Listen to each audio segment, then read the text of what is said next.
Scott County, providing safe, healthy, and livable communities.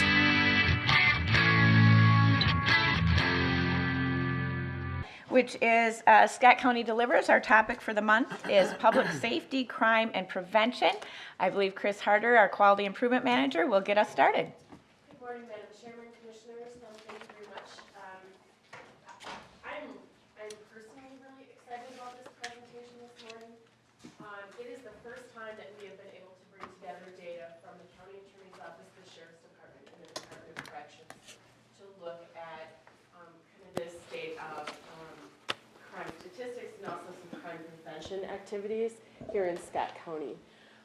Because it's the first time we've pulled this kind of data all together in one place, there's likely there are going to be as many questions as answers. But I think it's a really important developmental moment to start looking at how all this data comes together and how it might inform our work going forward. As you all know, we have a strategic planning meeting in 2 weeks. And so we're hoping this is a little bit of a preview or a preparation for that as we get into some of those final conversations about goals and objectives as well. I'm going to ask first that the panel folks introduce themselves. Then I'm going to ask our presenters to introduce themselves. Carrie Lorenz is going to take just a few minutes to do an overview, and then we'll move into questions. So with that, let's do some introductions. Hi, I'm Himani Joshi. I'm currently a senior at Shakopee High School, and I'm here as a CAPS intern, and I intern in quality improvement with Ms. Harder, and so this is a really exciting opportunity for me. Troy Pint with Enterprise Business Technology.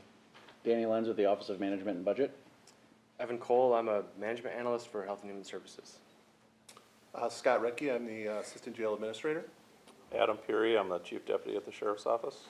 Jill Cron, Scott County Attorney's Office. Mike Gross, Scott County Attorney's Office. Carrie Lorenz with Community Corrections. Yeah, thanks. And as Chris indicated, just going to kind of give a brief introduction to this. We were excited as well to get some of this information together.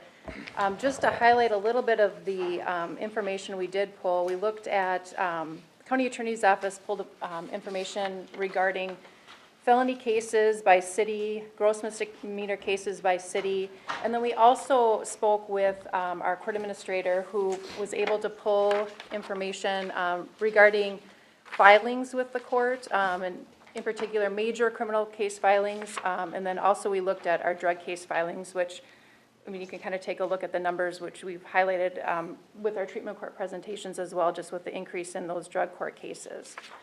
I'm trying to think what else really. So yeah, that's just basically the information that we pulled together. Thanks. All right. All right, I'll start off. So I'm looking at page 11 and 13. We have our annual average daily population in the Scott County Jail going to our lowest rate in 5 years, and the average number of days going down also over the last year. Can you explain some of the factors that go into those numbers drop and down? I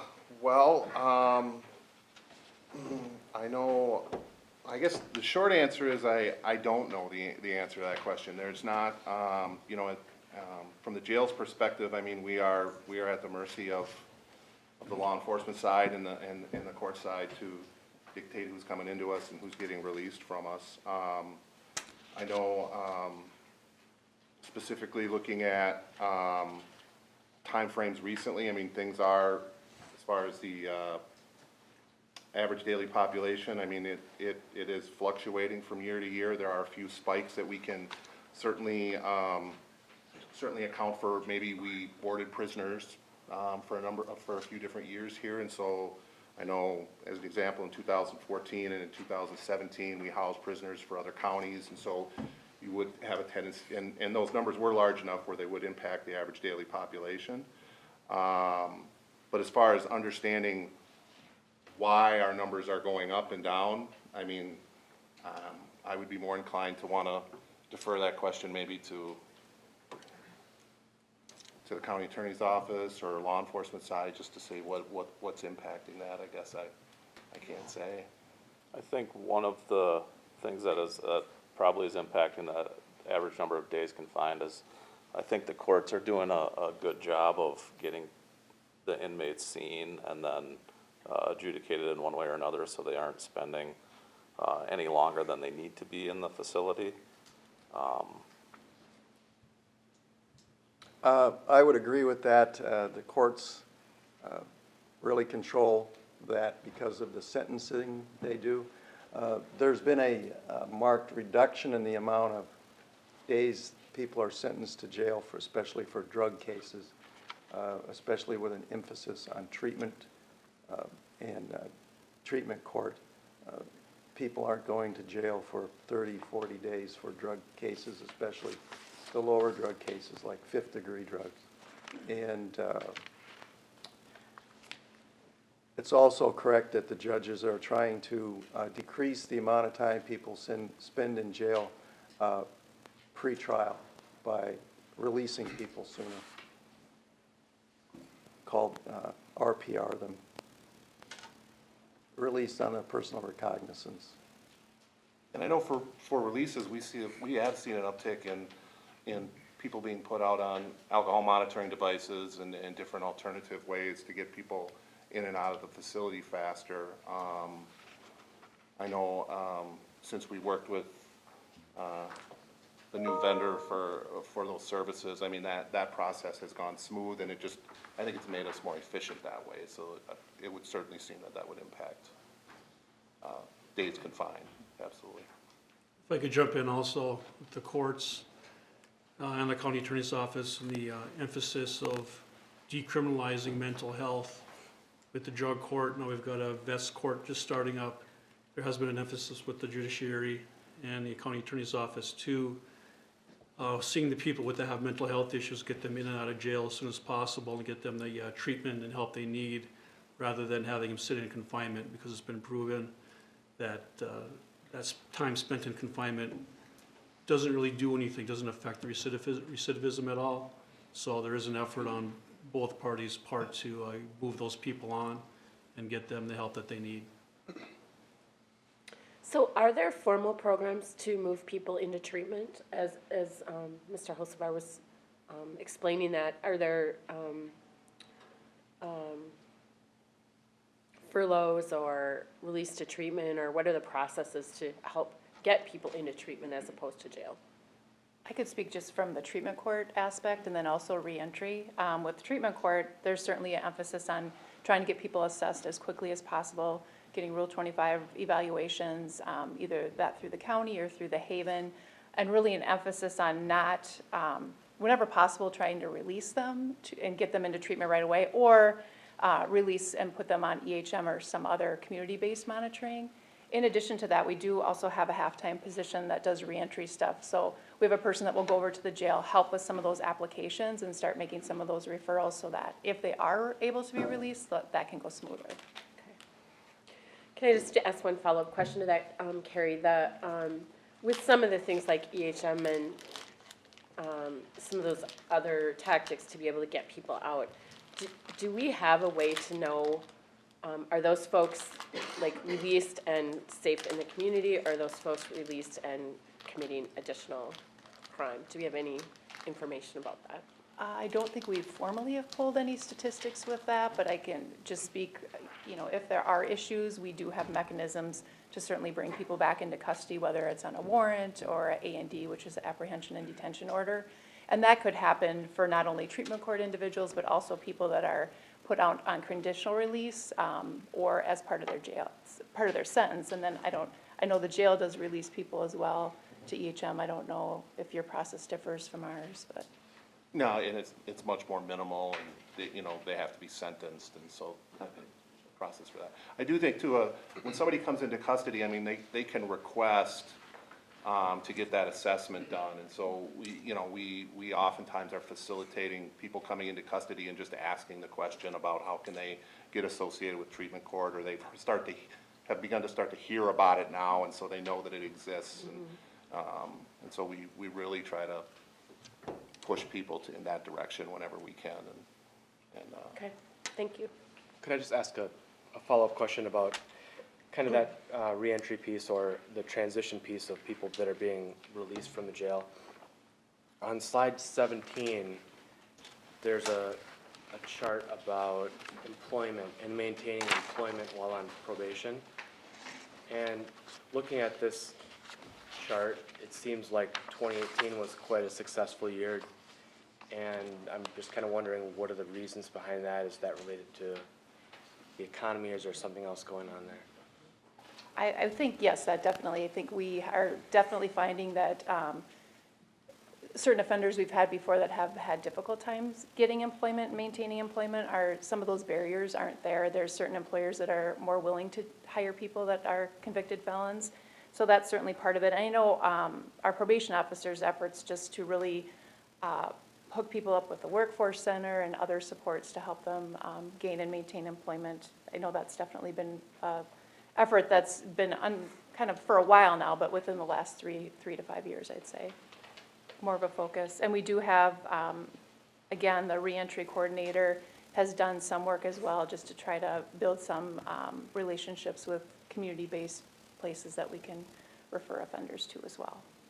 Besides employment, are there other major barriers that you find when you see people that are charged with additional crimes? Or are there other things that got in their way? Housing is a huge barrier as well, and a difficult one to tackle, to be honest. There's just not a lot of resources out there. And it's, yeah, the market at this point in time, there's a shortage of housing. On the same page regarding the data, I was wondering, so we can see the clear increase, especially since 2012, where it was just 10% below the target of 55. My question is, how is that target of 55% determined? Are you referring to page 17? Page 17 still. Yeah, that's a state. A state. Mm-hmm. So then my follow-up question to that would be, when we see the performance increasing, what has the organization done to help kind of explain how it contributed to that change? Like I said, I think part of it is just the economy at this point in time in the job market, as well as trying to build those informal supports with community-based places, as well as having like the workforce center and other options for offenders for educational things on how to answer questions with resumes, just simple stuff like that, the job fairs. Just having those resources in our office, we're able to hand those out to people, and I think they're attending those as well. Jumping back to page 13, so it's the average number of days confined. Do we have a breakdown? Is this day sentence, the average day sentencing, or is this confined including time before they're first in front of a judge, or is this the time when they're arrested until they see a judge? Can you explain that data a little bit more? Sure, yeah, the average days confined is just simply the day, the length of time before release. We do report data to the Department of Corrections, and they help us calculate out sentenced versus pretrial. The vast majority of the jail population is pretrial, vast majority of the population. And so most of the jail sentences that we see now are very short. They are finding a lot of alternative sentences, like Mike and Carrie mentioned, as far as most of what happens is somebody comes in for pretrial, they stay for a long time, especially if it's a felony, and they're going to prison.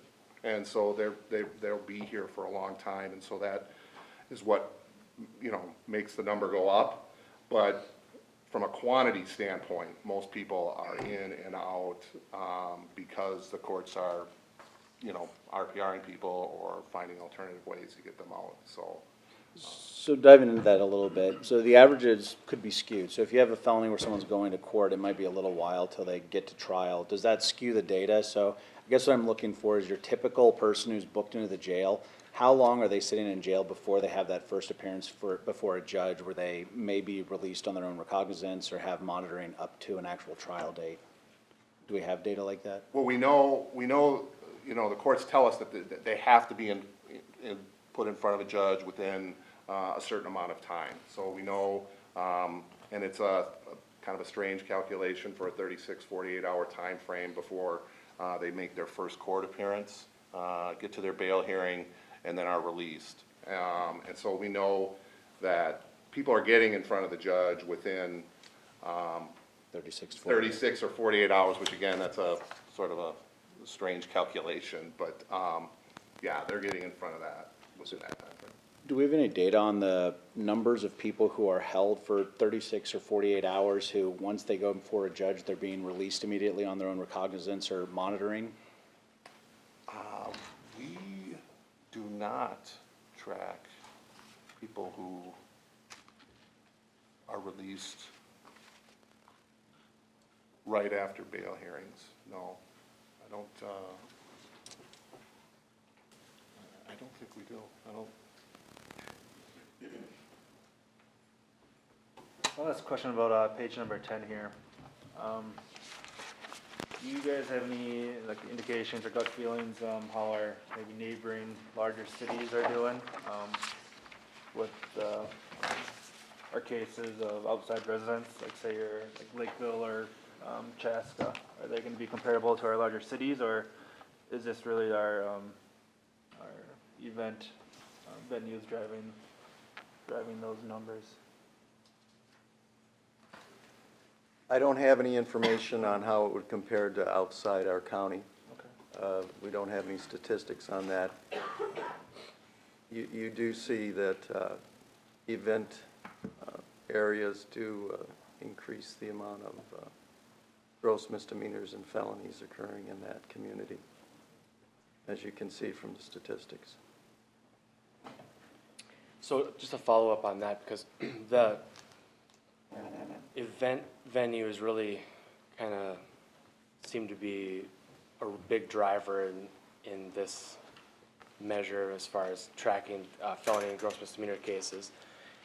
And just looking at that information, is it your sense that if we didn't have those event venues, that crime would still exist, it would just go elsewhere and it would occur at a different location? Or is it kind of a situation where there's something about having the event venues and drawing people together that it creates opportunities for crimes to happen?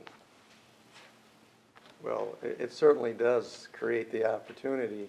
I mean, people go there because of the entertainment venue, the ability to gamble, and other activities.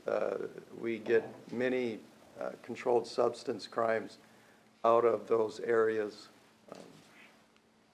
specifically Mystic Lake and Prior Lake. And again, we're playground of Minnesota, right? Got Mystic Lake, Renaissance, Valley Fair, Canterbury. People come here to have a good time. And when you have groups of people that gather, crime happens. When you have groups of people that gather where there's a lot of money, like at Mystic Lake Casino, crime happens. People go where the money goes. Where there's money, there's drugs. Where there's drugs, there's crime. So those venues absolutely drive up the crime rate. Is there also an impact of the entertainment venues themselves having their own security and video cameras that they're watching things, and that they're partnering with law enforcement agencies and able to catch the crime that does happen? Yes, Mystic Lake security in the Mindawakaton community are very helpful, cooperate with the police department. I've always had good cooperation with them when I've gone to trial and getting surveillance video and having their personnel come and testify. The fact that they have thousands of cameras out there and are able to record almost everything at the venue is very helpful, especially in drugs and assaults. And in addition, they record all of the actions at the tables so we can discover frauds and thefts. So yes, they're very cooperative and very helpful. Are there some other efforts around addressing or reducing instances of crime in some of the other venues besides Mystic? Well, yes. Mystic Lake obviously is the biggest venue we have and the most, but the racetrack also has crimes out there concerning drugs and thefts, and they also have surveillance and they have security, and they're very helpful. The Renaissance Festival, They also have security and are cooperative. But there's not as much activity, what I would say, at the Valley Fair as, say, at the casino. We have talked, as we were preparing for this, a lot about what it means for county resources to have such a high percentage of the people we're dealing with be out-of-county residents. And I wonder if you could speak to that from your office standpoint about just the resource that goes into that and how that's different for out-of-county versus in-county residents. I can start from the probation end of things.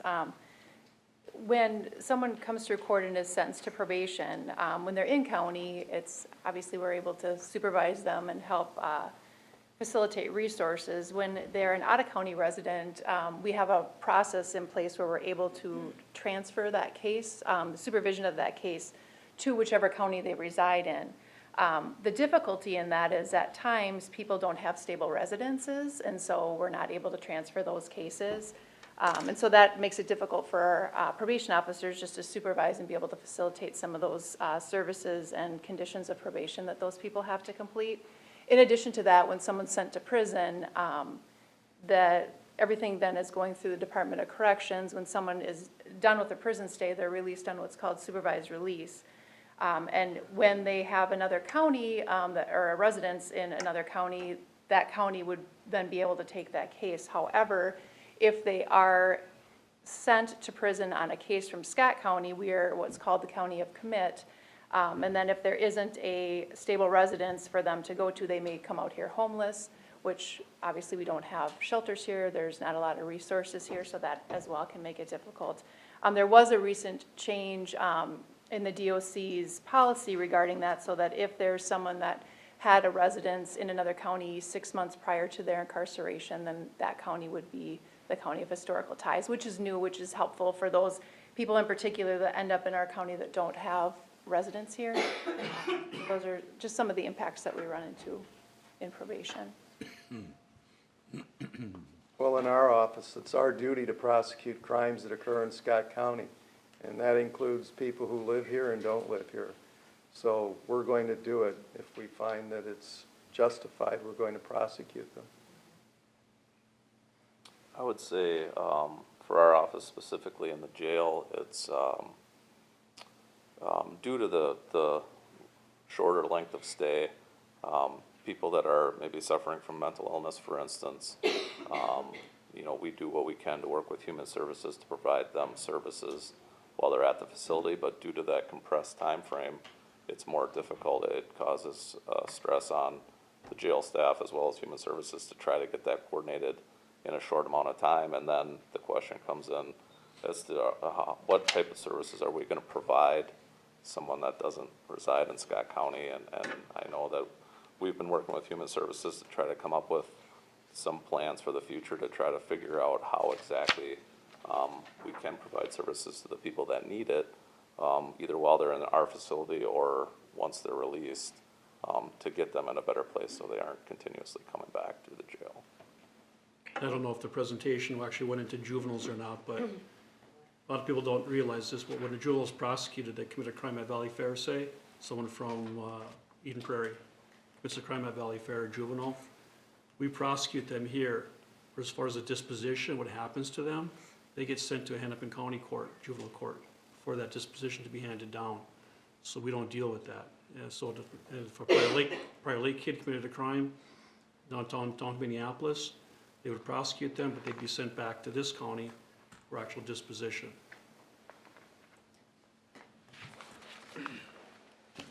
Going back to page 17, the adult offenders on probation, maintaining employment.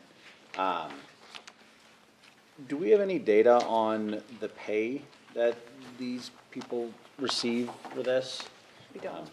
You mentioned housing issues, and we realize that we have some issues with housing, especially affordable housing.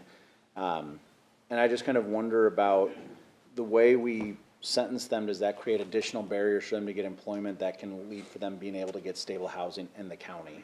Yeah, potentially, sure. Yeah, we don't have it. We don't track. We just track whether they're employed or not. We don't track salary at this point, wage. Do we do any tracking of their housing circumstances? We're, obviously, when you're talking to them, you realize, do you have stable housing or not? But do we do any tracking of that to see where they're at or anything? Yeah, not formally. We track whether they have housing or not, but then obviously with the probation officers working with people are working more individually around the circumstances for that housing. I'd like to turn our attention back to page 2, under what's working well and why. And something that stood out to me was that the sheriff's office has hired a crime analyst to support different investigations, and I was wondering how that has changed the time and/or process for different cases that go to trial. I don't know that it's changed the time necessarily, but our crime analyst is highly trained in specifically tracking trends and doing kind of those searches for connecting the dots through an investigation, which typically in the past had relied on the investigator to do that, who hadn't necessarily had that training. So she's allowed us to increase the information that we have on a certain offense or offender, and then pass that information along to the county attorney's office for prosecution. And I think, Mike, it's been fairly successful. I think the work product they're getting is probably better than it has been in the past when it comes to kind of that analyst point of view. She probably looks at things a little differently. I found using her in 2 recent first-degree homicide cases that it's very helpful to our office to have somebody close hand and not depend on going to the BCA. She was very helpful in those prosecutions and where the defendants were sentenced to life. Yeah, the crime analyst has been extremely helpful. It's also important to realize that although she works for the sheriff's office and under the sheriff's office as the boss, but that crime analyst works for the whole county. Other law enforcement agencies throughout the county call on her to help them with their cases also. So she's not limited to the Scott County Sheriff's Office cases. The sheriff shares that resource with all of Scott County. And her name is Laura Weger, by the way.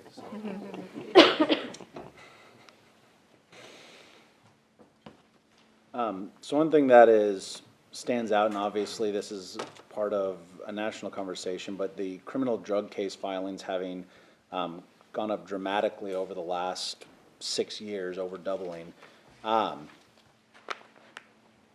Obviously, our treatment court doesn't handle 987 treatments every single year.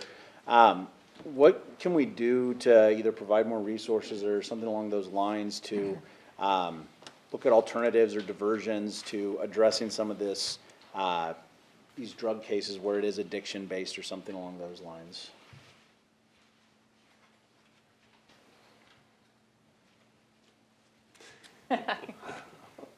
Diversion, Ron? That's a tough question, Mr. Lenz. Obviously, there's talk pretty much every legislative session about what to do with drugs. Just a couple of years ago, they've moved a small amount of drugs for 5th-degree drugs down from a felony to a gross misdemeanor.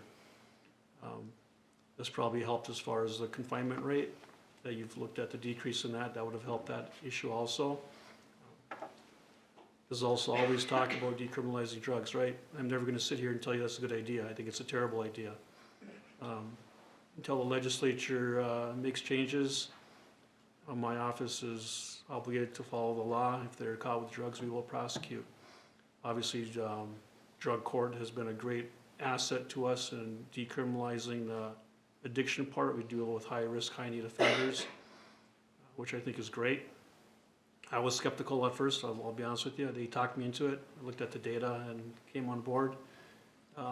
It works.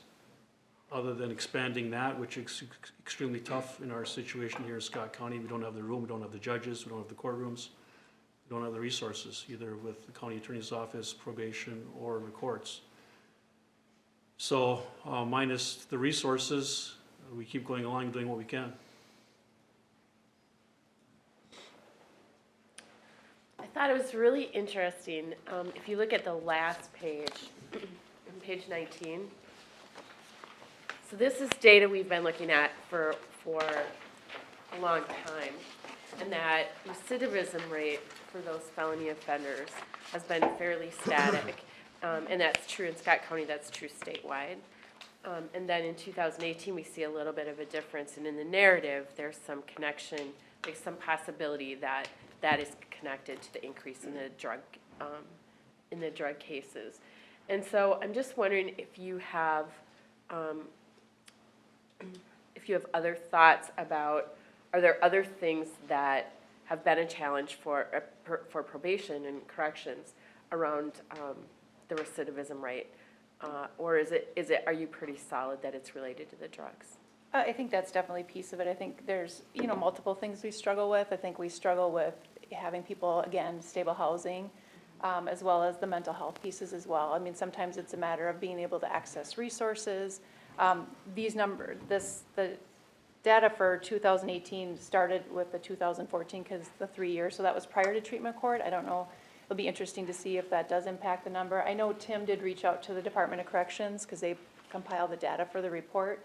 And they had indicated that for whatever reason, in 2014, within the first 6 months, there was a larger number and percentage of recidivism in those individuals. And then obviously that compacted over the years. So it'll, to say for sure, I don't know. Those are just some things that we struggle with. I know just, again, resources as far as programming for offenders, whether it's treatment, whether it's mental health, those pieces as well. And just honestly, with the housing stuff, it's difficult at times to just keep people stable enough to be able to get them for jobs, that kind of stuff.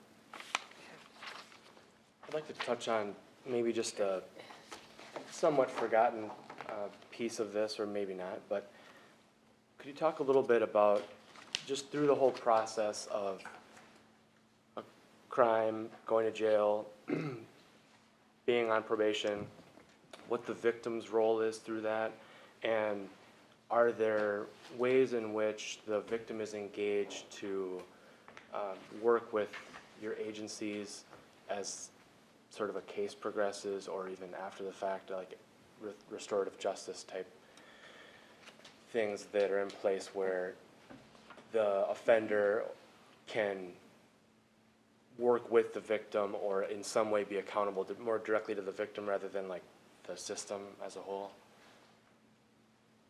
Well, I know when somebody is charged with a crime, especially when there's a victim elements such as domestics or assaults or even thefts, our office writes the victims letters, tells them when the next hearing is going to be, asks if they need restitution, they want to make impact statements, and we invite them to come to court and let them know at all times. They have the ability at sentencing to address the court or tell us what they would like to say, and we would tell the court before sentencing. We often ask for restitution when they're sentenced, and that's part of their probation, is to pay that restitution. Also as part of what we often make the defendants after conviction take domestic abuse assessments and go to treatment if it's recommended, or anger evaluations. Yeah, and from a probation piece, especially on the domestic cases, those probation officers are reaching out to those victims, providing contact information should they want to reach out. We also, there's resources like Southern Valley Alliance. There's also a victim person through the Shakopee Police Department. So depending on where the victim lives and just resources that they would be interested in. And then also, obviously, we're monitoring for the restitution payments and then apology letters, just different stuff like that. We will do too, as far as when we do a pre-sentence investigation, in addition to the county attorney's office, we'll reach out to those victims as well. If they haven't made a victim impact statement through the county attorney's office, then we would offer that opportunity through the PSI as well.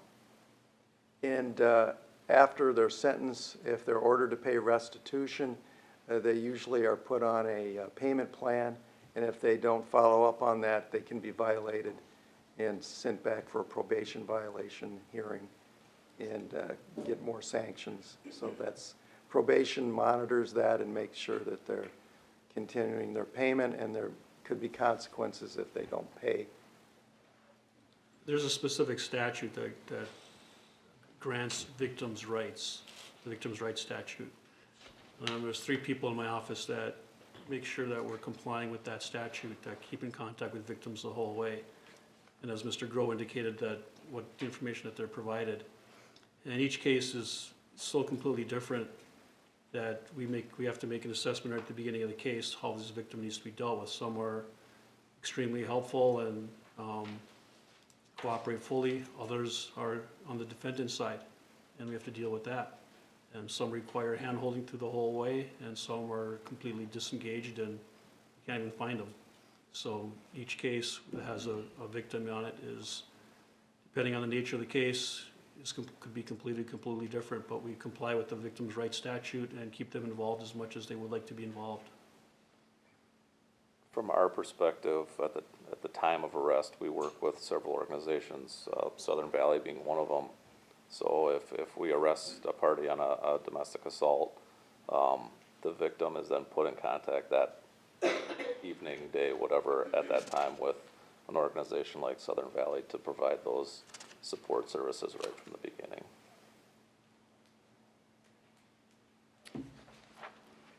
When you look at slides 8 and 9, so looking at felony cases and gross misdemeanor cases,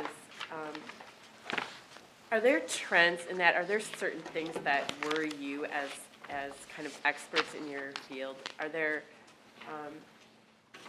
particular types of crimes or particular pieces of that data that make you concerned or that your offices are talking about as data that draws your attention?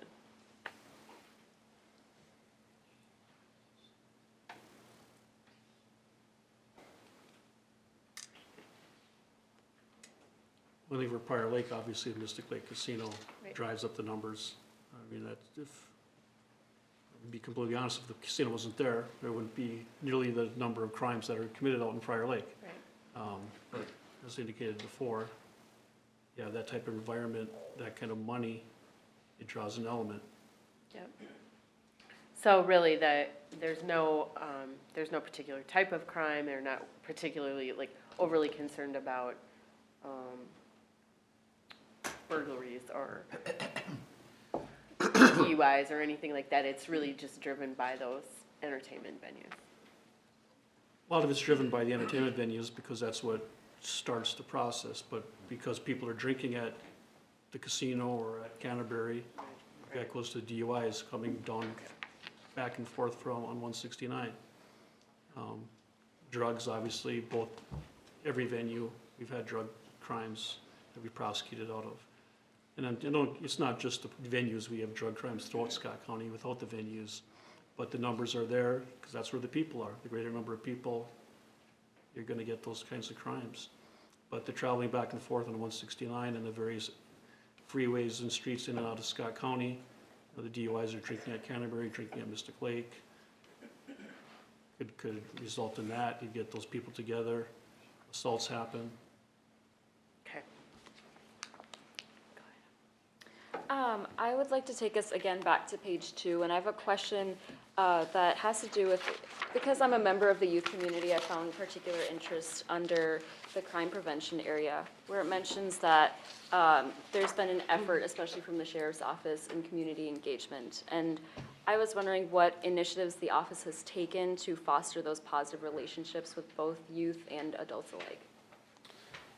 Yeah, so we've, one of our patrol officers spends part of her time acting as our community engagement officer, which has allowed us to be involved in more of the community events. She has a schedule laid out of not only the city festivals and things like that, but also, job fairs. She goes to the schools, serves lunches with some other officers from the local cities to the kids to try to get that positive interaction, especially when kids are young. We're also participating in the Shakopee Academies program to allow students interested in law enforcement, criminal justice to come learn more from us. We'll work with those schools or the students to provide some information and some maybe realistic perspective of what this type of career looks like. But it's little things too. We do coffee with a cop in pretty much every city where it's an open invitation to the community to come to Hy-Vee, for instance, or a local coffee shop and sit down with local police officers and sheriff's deputies to just engage in conversation. We also do our youth catfish derby, things like that, where we're engaging the youth and having positive interactions with law enforcement rather than negative interactions so that we can develop the trust of the community, participate in Esperanza Festival, things with, try to bring in diverse cultures that we may not be as familiar with, and try to reach out to them to build those relationships so that they can know they can trust our officers and our law enforcement here to provide them the service that they deserve. Did that answer your question? Yes, absolutely. It's actually bled down to us now even. I mean, we recently had, one of the local high schools has a criminal justice class, and they've come in and toured and asked a lot of great questions. And it's refreshing to hear students because it's more from the perspective of wanting to get involved in the criminal justice system, and not a lot of people know about the jail side of it. And so it's really been it's been nice. In fact, we have a tour scheduled for tomorrow morning, so looking forward to it. All right, so yeah, I was looking on page 3 in the next steps. There's a completed jail study. What kind of insights do we hope to gain from doing a study like that? I think we are at a position now where we're taking a look at our service model in the jail, and we're gonna reevaluate that to see if there's any changes that we need to make to provide better service to the people in custody as well as to our staff. And in doing that, we're gonna go look at other jails in the metro area in Minnesota, but also take a look nationwide to see what kind of new initiatives or programs other jails are using that have been successful, and see if we can integrate those into our facility to help with various challenges that we have right now.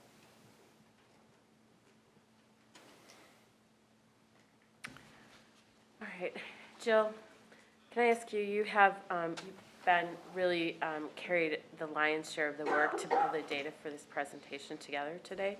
And I'm just wondering if you can speak to some of the data collection challenges that you had and that we can think about going forward, like as we get better at pulling data. Well, it's really a matter of our program and how it works, and our reporting abilities in our current program. I wasn't able to run very specific reports. Rather, I would just have to run a generic report and then go into each and every case to find out residents and venues and stuff. So we are working on developing a new program to better assist with the reporting abilities for the future. So hopefully in the future we can have better statistics and that we can just run for the whole year and then there it is. Easier access. Yes. And so your system and the system corrections uses and the system that law enforcement uses are not the same. Correct. We're really grateful for the work you did around that. Thank you. In addition to what you already have, what sort of new data would be valuable from any of your perspective if you could get at it, and then what would it take to be able to get at that sort of data? Well, I do know that our court administration department also has a program that if I did need assistance, I could ask them to also assist in the gathering of this specific data. I don't know to what extent, but if need be, I could command the help from them as well. Jill, does that new MCAPs that we're going to get eventually solve some of these issues? Yes, it will. So we are get the case file management system that we currently have is called MCAPs. We have a version, old version right now, and they're working on a brand new version, which we'll hopefully get. When are we supposed to get that? Well, a couple years.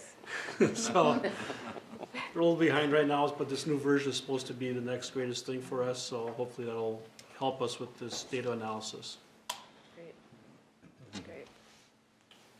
I'd speak just to that for a minute too. I know that for us, I mean, this whole thing about county residency, I have found as going through this process about how important that is not to us, but to the other resources that would be available to people. And I mean, you know, for corrections staff to have easy access to that, to be able to answer that simple question when we're seeking resources or wanting to help them by just saying, are they a Scott County resident or not, would be really valuable. So there's some pieces around our data collection that we have a chance to look at too through that jail study? Yeah. Okay. All right. Is there anything else that the panelists want to ask? Otherwise, we're going to give the audience a chance to ask some questions. All right. Can we turn it over to the audience, please? I'll jump in quick. On the data collection as well, some of the data we collect is collected for instance, the state, so the Department of Corrections. So our booking numbers, or our population ADP, we call it, that number is what the state wants, so we provide that. But as Lieutenant Redke pointed out, that number goes up and down. Well, it's based on our borders. So we've pulled out the numbers ourselves. So for instance, if you go to slide, I think it was 10 on the population, you know, what the actual Scott County inmates are.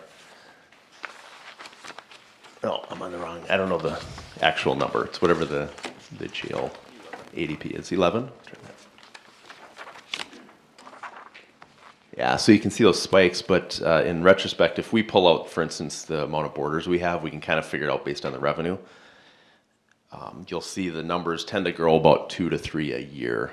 So like 14, we had 126 Scott County residents, 15, 127, 16, 130, and I believe in 17 it was like 135. So it grows 2 to 3 to 5 each year. But what we report to the state is just the total number we had in custody, and that's how they look for the data. So that's the other complicating factor, is we have to provide this data to the state, so that's what we provide, but locally it doesn't do us a lot of good sometimes. So those are some issues we struggle with.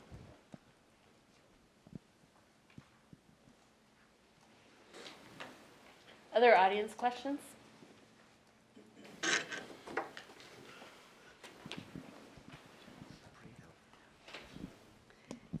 This really isn't a question, but Lisa Brodsky, Public Health Director. We just finished wrapping up the community health assessment for the county, and for the first time, alcohol, tobacco, and other drugs rose to like the #1 health issue, and not just with youth, with adults too. So your data really supports the fact that drugs are becoming a very serious issue in our county for adults as well. So even the community is recognizing it, and they're seeing it as well. So I appreciate reading your data. Thank you.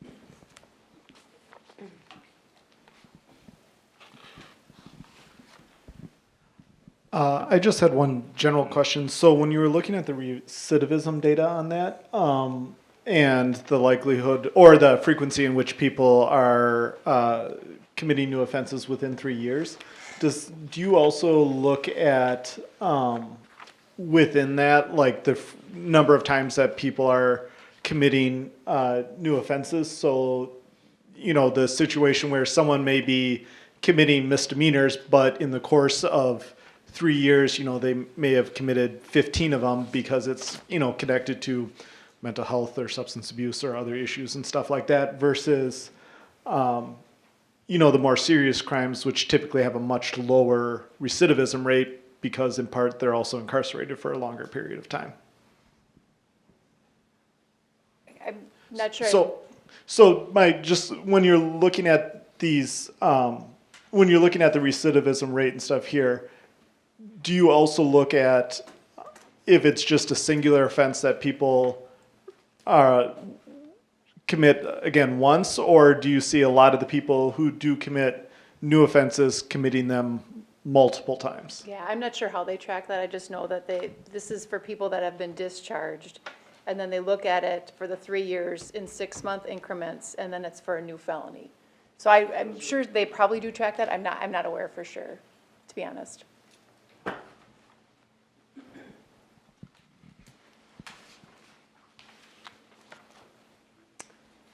Any other audience questions?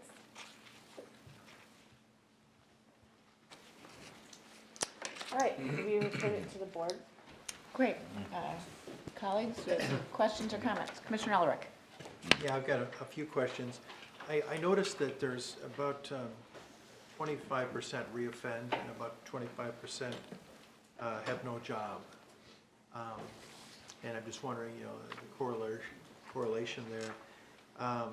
And I'm kind of wondering what happens. Somebody commits a crime, they do debt to society, they serve their time or whatever. What do we do to help them reintegrate into society? I'm thinking of that, you know, job, no job, and also in the back of my mind, I'm thinking of something that was in the paper within the last couple of months. County commissioner in Hennepin County was attacked and clubbed with a baton and so forth. And he was a few years later, I don't know what the length of time between the event and this, he was appearing on behalf of the person seeking an expungement, which was kind of unusual because I think he was still suffering symptoms from his attack that was years earlier, but he was still supporting that young person.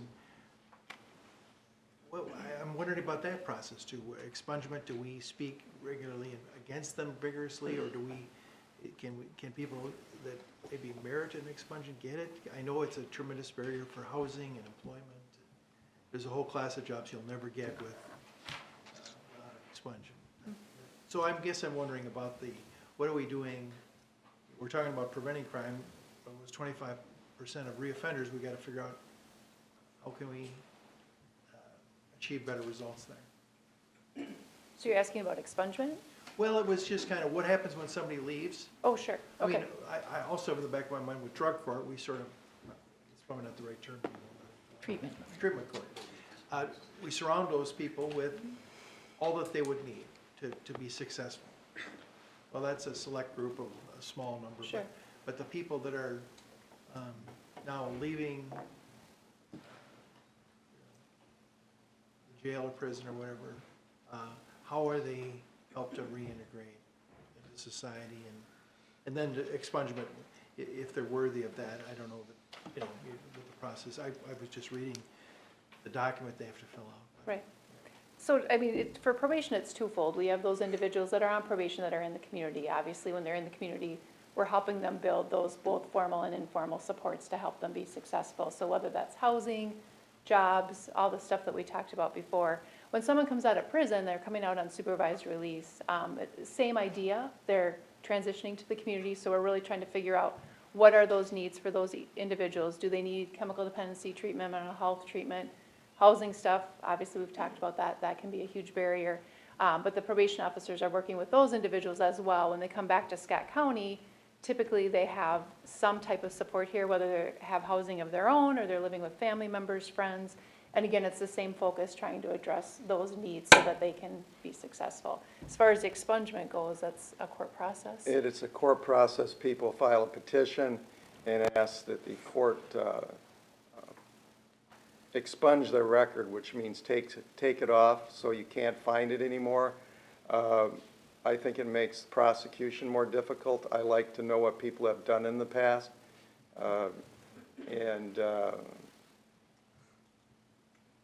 It makes it more difficult, but the state has made it increasingly more easier for people to expunge certain crimes in the last few years. It used to be more of a judicial remedy, but now there's more statutory law on it, making it easier for people to get rid of certain crimes. But we always send somebody to court to represent the office, sometimes we don't disagree with it, sometimes we do. Thank you. Commissioner Beard. Thank you, Madam Chair. Maybe this is a question on page 10, kind of a technical question. We're looking at the number of felonies, I think it was. You're on mine too. Excuse me.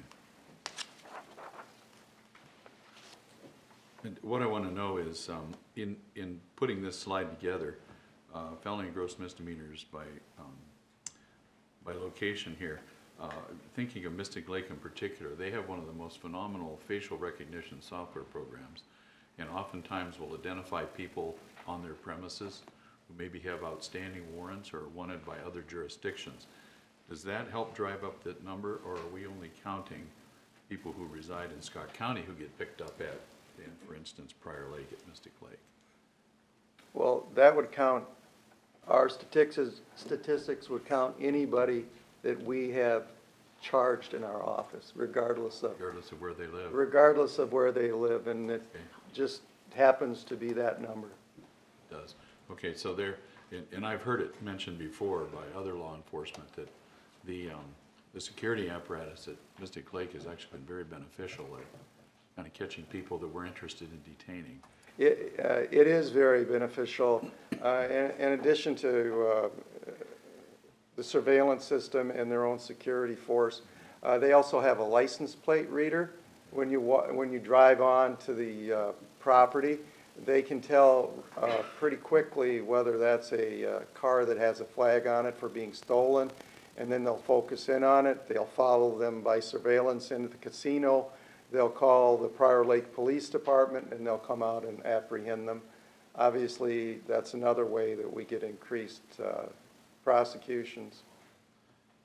Thank you. Second one is a little more esoteric or philosophical.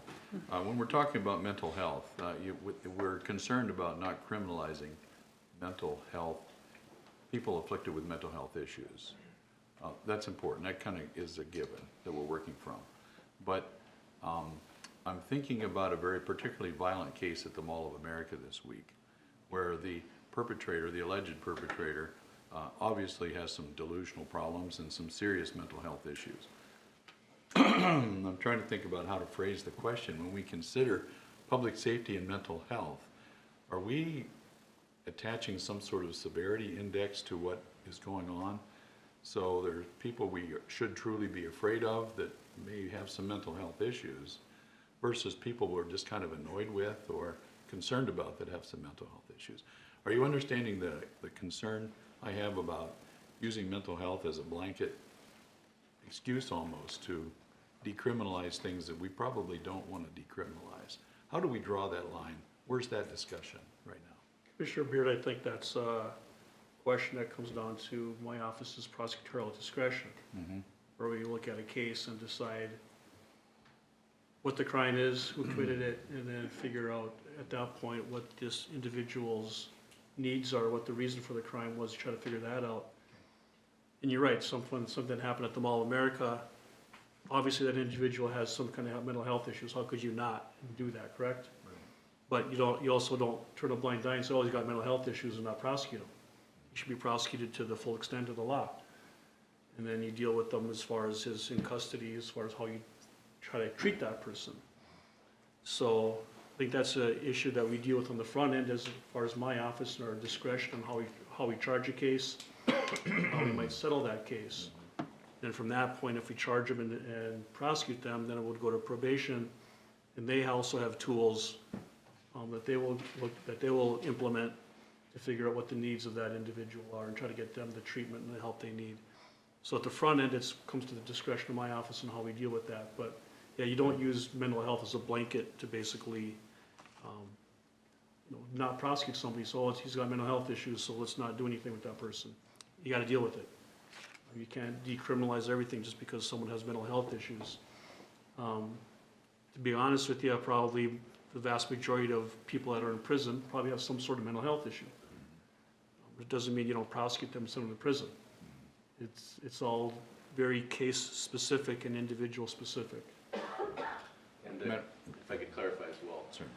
The decriminalization, for instance, jail doesn't mean we put less people in jail. It would mean that we have more resources that they don't end up in jail always. So example would be we may arrest somebody for a domestic or for assaulting somebody in their house or tearing apart their living quarters, but that might be the result of no resources where there have been police calls, Starts out with my son's gonna take his medication, 2 weeks later, he's acting weird, saying things are off the wall, and now 2 weeks after that, we're there arresting him because of a domestic occurs, for instance, where Canvas Health or other resources in the community can maybe help stabilize a person, get their meds corrected, so they don't end up in jail, is kind of the, I think, more accurate way to talk about it, in that more resources would prevent people ending up in the system because they could get some help they need earlier on. Madam Chair, thank you. I know the answer might have seemed obvious to those of you that live with it every day, but to those of us that think of it on high-level policy issues with money, staffing, things like that, I just wanted to hear that discussion and have that on the public record, that we do consider it. Just from the synopsis I heard is case by case. Sometimes the mental health intervention is after the fact to prevent recidivism or increasing severity of actions or things like that. But it's, to be clear, it's not an excuse to avoid prosecution for things that we're truly afraid of. Thank you. Thank you, Madam Chair. Thank you. Questions or comments? Well, I just have a couple. For a lot of our data, we just have data from the cities, not the townships. I realize we have less of our population in the townships, but do we not have that data? Do we not have that available? I think maybe Jill could answer that. Just recently, they have added the townships as an option for us to include with our reporting. Right. So within a couple of years, we could definitely put together some statistics within the townships. Good to hear, good to hear. Thank you. If there's no other questions, I really thank the panel for their work on this. Thank you for pulling together the data. I want to echo Chris's first comments about this collaboration and this data that we're really seeing for the first time from the attorney's office, from the sheriff's department, from the jail, and from community corrections. This is really wonderful, helpful. I think makes us all think about policy and budgetary initiatives and things we need to do. And finally, I think congratulations are in order to Himani. I see that she got second place in the state speech meet in discussion. That's a huge accomplishment. So congratulations and thank you, everybody.